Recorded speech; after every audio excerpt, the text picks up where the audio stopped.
it's Lee from ColouringQueen.net, and today it's that season, isn't it? It's time for Halloween. So what better to start with than The Day of the Dead by Rick St. Dennis. You can see it up against Secret Garden there. It's got a very glossy cover that is reflecting on my overhead light. So hopefully it won't distract you too much. There's a better idea of the cover. Now, it is a KDP or Create Space printed colouring book, and this is part 2. I think I've already reviewed part 1 previously. So the paper is a lightweight white trade stock, and of course, you know, really great for this Halloween season. Now, Rick St. Dennis is a guy with an amazing career. He has been a theatre producer, a designer, a folk artist.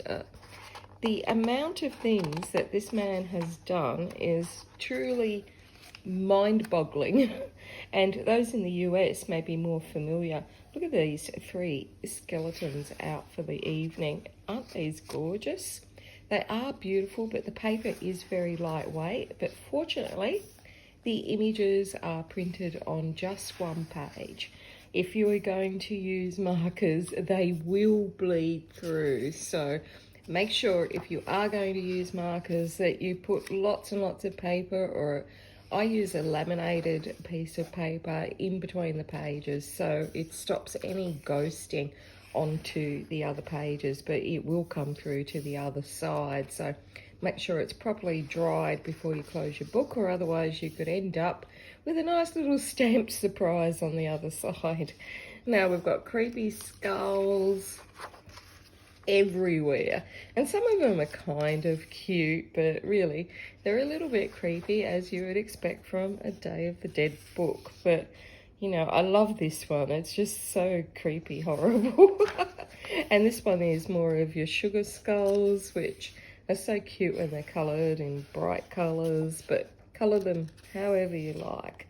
We've got coffins and skulls, and oh my god, so many skulls. I don't know whether I'll colour from this book for Halloween this year. I'm not sure.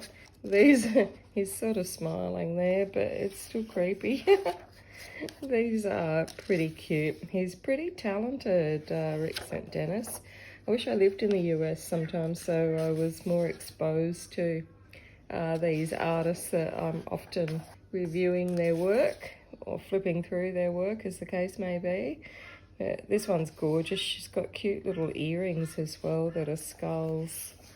Yeah, he's very talented. I think I did an Alice in Wonderland book of his a couple of years ago as well.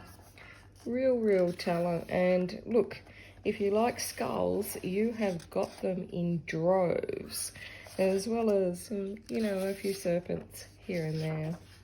So now they're all dressed up for an evening out. So lots and lots of creepiness here. And of course, you don't have to colour skeletons in the sort of, you know, beiges and whites and greys, etc. You can colour them however you fancy.